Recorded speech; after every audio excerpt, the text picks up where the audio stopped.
പോലീസിന് എന്താണ് പറയാനുള്ളത്? അതായത് തെളിവെടുപ്പിന് ശേഷം ഇപ്പോഴിതാ നമുക്ക് അന്വേഷണ സംഘത്തിന്റെ ഒരു പ്രതികരണം ഒന്ന് കേൾക്കാം.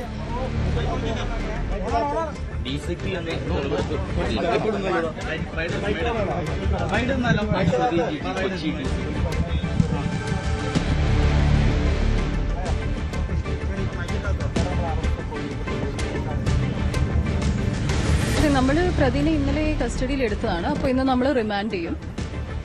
മോട്ടീവിന്റെ കാര്യത്തിൽ മോട്ടീവ് ഒരുപാട് വർഷമായിട്ടുള്ള റിലേഷൻഷിപ്പാണിത്.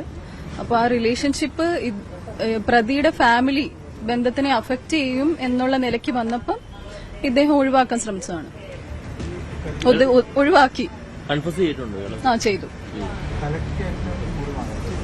തലയ്ക്കല്ല, ആള് ഫിസ്റ്റ് വെച്ചിട്ട് തന്നെ ഇടിച്ചതാണ്. മൂക്കിനിട്ട് ഇടിച്ചിട്ടുണ്ട്, നല്ല രീതിയിൽ ഇടിച്ചിട്ടുണ്ട്. കണ്ണിൻറ്റും മൂക്കിൻറ്റും തലയ്ക്കിട്ടും ഒക്കെ. വേറെ വെപ്പണൊന്നും ഇല്ല, ഫിസ്റ്റ് തന്നെയാണ്. തെളിവുകളെല്ലാം ശേഖരിക്കാൻ പറ്റിയിട്ടുണ്ടോ? ഷർട്ടൊക്കെ? അതെ അതെ, ഷർട്ടും ബാക്കി ബ്ലഡ് സ്റ്റെയിന് ഇവിടെ ഉണ്ടായിരുന്ന, നമ്മുടെ സീൻ ഓഫ് ക്രൈമിൽ ഉണ്ടായിരുന്ന ബ്ലഡ് സ്റ്റെയിനും ബാക്കി വെഹിക്കിൾ അതെല്ലാം കളക്ട് ചെയ്തിട്ടുണ്ട്. ഐ വിറ്റ്നസ് ആരും ഉണ്ടായിട്ടില്ല. ഇവിടെ വെച്ച് തന്നെയാണ്. ഇവിടെ വെച്ചാണ്. ഇവിടെ അവരിവിടെ ഡിസ്കഷന് വേണ്ടി വന്നതാണ്. ഇവരിടയ്ക്ക് ഇങ്ങനെ മീറ്റപ്പ് ചെയ്യുന്നതാണ്.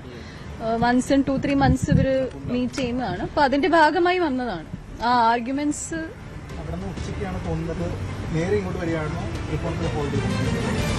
ഇല്ല, ഇവിടെ വന്ന് കാറിൽ കയറി ഇവിടെ കറങ്ങാൻ വന്നു എന്നാണ് പറഞ്ഞത്. ഇയാൾ മാത്രം തന്നെയാണോ പ്രതി, അല്ലെങ്കിൽ വേറെ ആർക്കെങ്കിലും റോള്? ഇല്ല, ഇയാൾ മാത്രമാണ്. Thank you. യെസ്, അതായത് പോലീസ് വളരെ കൃത്യമായി പറയുന്നത് പ്രതി ഒറ്റയ്ക്കാണ് ഈ കൃത്യം നിർവഹിച്ചത്. ഏതെങ്കിലും തരത്തിലുള്ള ആയുധങ്ങൾ ഉപയോഗിച്ചിട്ടില്ല. മർദ്ദിച്ച് കൊലപ്പെടുത്തുന്നു, പ്രത്യേകിച്ച് തലയ്ക്ക്, മുഖത്ത്, അവിടെ തന്നെയായിരുന്നു മർദ്ദനം എന്നാണ്. ഡാനി, വ്യക്തമായി തന്നെ പോലീസ് പറയുന്നു ഈ കൊലപാതകം ഒറ്റയ്ക്ക് നിർവഹിച്ചതാണ്. കൊലയുടെ കാരണത്തിലേക്ക് കൂടി അവർ പറഞ്ഞു വെക്കുന്നുണ്ട്. അതായത് പ്രതിയുടെ ജീവിതത്തെ പ്രതികൂലമായി ബാധിക്കുന്ന തരത്തിലേക്ക് സാഹചര്യം എത്തിയപ്പോൾ ബോധപൂർവമായി നടത്തിയ കൊല, അങ്ങനെയാണല്ലോ ഇപ്പോൾ പോലീസ് പറയുന്നത്.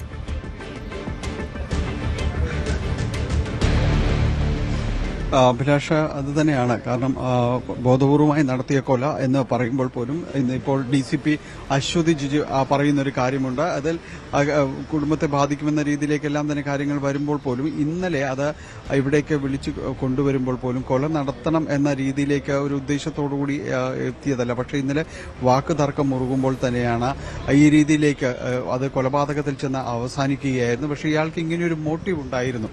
കാരണം എന്താണ് സംഭവിക്കുന്നത്, ഇത് തന്റെ കുടുംബത്തെ ബാധിക്കുമെന്ന രീതിയിലേക്ക് കഴിഞ്ഞ കുറച്ച് നാളുകളെ ഒരു അസ്വസ്ഥതയുള്ള രീതിയിലേക്കെല്ലാം തന്നെ പോകുമ്പോൾ അത് ഇന്നലത്തെ സംസാരം ഒരു കൊലപാതകത്തിലേക്ക് എത്തുമെന്ന് അയാൾ കരുതിയിരുന്നില്ല. പക്ഷേ അത് അങ്ങനെ സംഭവിക്കുകയായിരുന്നു.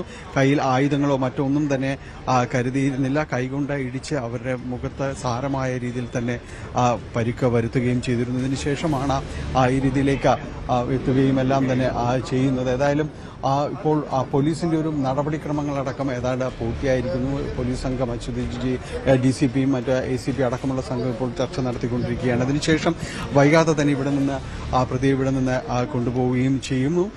ഇന്ന് പ്രാഥമികമായി ഇത്തരം തെളിവെടുപ്പ് കാര്യങ്ങളും എല്ലാം തന്നെ പൂർത്തിയാക്കിയതിനു ശേഷം വീണ്ടും ഒരുപക്ഷെ കസ്റ്റഡിയിൽ ആവശ്യപ്പെടാനുള്ളൊരു സാധ്യത കൂടിയുണ്ട്. ഏതായാലും പോലീസ് തെളിവെടുപ്പ് പൂർത്തിയാക്കുന്നു. വളരെ ഒരു ദിവസം പോലും എടുക്കാതെ തന്നെ ഇത്തരം ഇതിലേക്ക് പ്രതിയിലേക്കെല്ലാം തന്നെ പോലീസിന് എത്താൻ സാധിച്ചു എന്ന് തന്നെയാണ്. നിലവിൽ ഇയാൾ നൽകിയിരിക്കുന്ന മൊഴിയെ അടിസ്ഥാനപ്പെടുത്തിക്കൊണ്ട് തന്നെയാണ് പോലീസ് മുന്നോട്ട് പോകുന്നത്. അത് ആ രീതിയിൽ തന്നെയാണ് തെളിവെടുപ്പ് അടക്കമുള്ള കാര്യങ്ങളും നിലനിൽക്കുന്നത്. ഇയാൾ പോലീസിനോട് പറഞ്ഞിരിക്കുന്ന കാര്യങ്ങൾ അത്രയും പോലീസ് ശരിവെക്കുകയും ചെയ്യുന്നുണ്ട്. നിലവിൽ നൽകിയിരിക്കുന്ന തെളിവുകൾ, നിലവിൽ ഇയാൾ നൽകിയിരിക്കുന്ന മൊഴികൾ, ഇതെല്ലാം ഈ സംഭവത്തോട് ചേർന്ന് നിൽക്കുന്നത് തന്നെയാണ്. മറ്റൊരാളും ഇതുമായി ബന്ധപ്പെട്ടുകൊണ്ട് ഉണ്ടായിരുന്നില്ല. ഇന്നലെ കഴിഞ്ഞ ദിവസം രാത്രി അവർ ഭക്ഷണം കഴിച്ചതിന് ശേഷം കാറിൽ ഇവിടേക്ക് വരികയായിരുന്നു.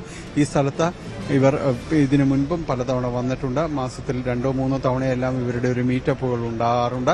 അതിന്റെ ഭാഗമായിട്ട് തന്നെയാണ് അവരതും കരുതിയിരുന്നത്.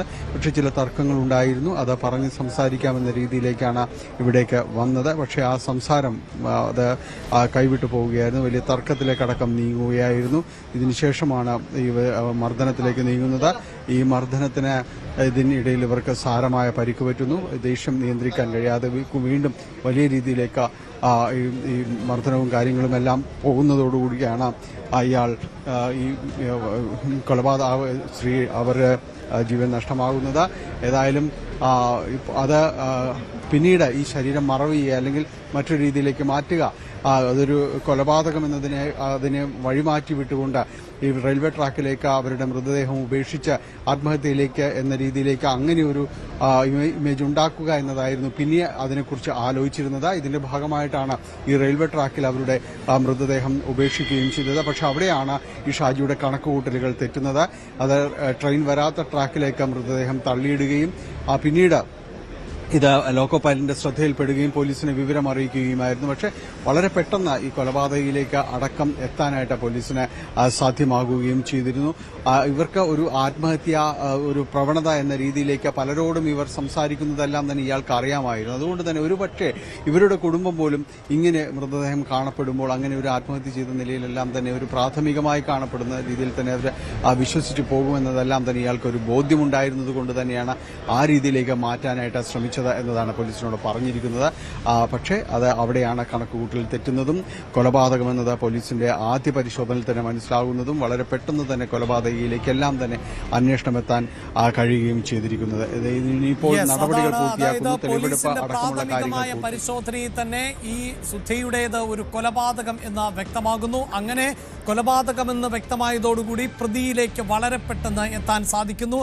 ആ പ്രതിയെ പിടികൂടിയ ശേഷം ഇപ്പോഴിതാ തെളിവെടുപ്പ് പുരോഗമിച്ചുകൊണ്ടിരിക്കുകയാണ്. അവിടെ പോലീസിന്റെ പ്രതികരണം വരുമ്പോൾ എന്താണ് മരണകാരണം?